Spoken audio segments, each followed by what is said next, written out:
যুব সমাজ কিন্তু ধ্বংসের পথে। মদ, গাঁজা, ইয়াবা ইত্যাদি সয়লাভ হয়ে গেছে, যার ফলে সমাজের কিন্তু শান্তি নাই। এই জন্য আমি আজকের এই ওয়াজ মাহফিলের মাধ্যমে আপনাদেরকে উদাত্ত আহ্বান জানাবো, আসুন একটা ন্যায় ভিত্তিক সমাজ প্রতিষ্ঠার লক্ষ্যে নিজেরা পরিবর্তন হই। ওয়াজ মাহফিলে আমাদের যে সমস্ত মূল্যবান বক্তারা বক্তব্য রাখবেন, তাদের প্রত্যেকটার কথার মধ্যে থেকে যে কথাগুলো আমাদের পরিবর্তন আশা করা যায়, সেই কথাগুলোকে অনুসরণ করে আমরা একটু পরিবর্তন হই। তাইলে ওয়াজ শোনার সার্থকতা থাকবে, ওই ওয়াজে মাহফিলে আসার সওয়াবটা আছেই, পাশাপাশি নিজের পরিবর্তনটা হবে।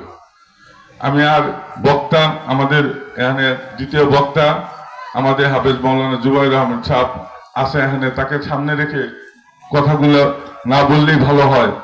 আমি পরিশেষে আমার সফর সঙ্গী যারা রয়েছেন তাদের জন্য দোয়া করবেন, এবং আমি যেহেতু একটা রাজনীতি করি, আমাদের মেলান্দ মাদারগঞ্জের গণমানুষের নেতা, যার অত্যন্ত সজ্জন মানুষ, তার আশা আল্লাহ পাক যদি তাকে এমপি বানায়, এ দেশে মসজিদ, মাদ্রাসা, রাস্তাঘাট, শিক্ষা প্রতিষ্ঠান এবং মেলান্দা মাদারগঞ্জের শিক্ষিত মানুষকে বিনা ঘুষে চাকরি ব্যবস্থা করা, এই কাজগুলো সে ওয়াদাবদ্ধ।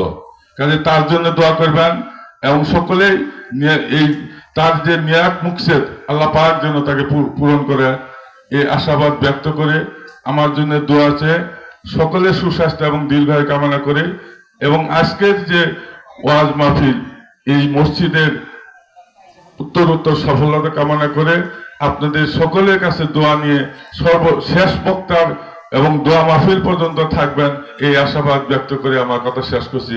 আসসালামু আলাইকুম ওয়া রাহমাতুল্লাহি ওয়া বারাকাতুহু।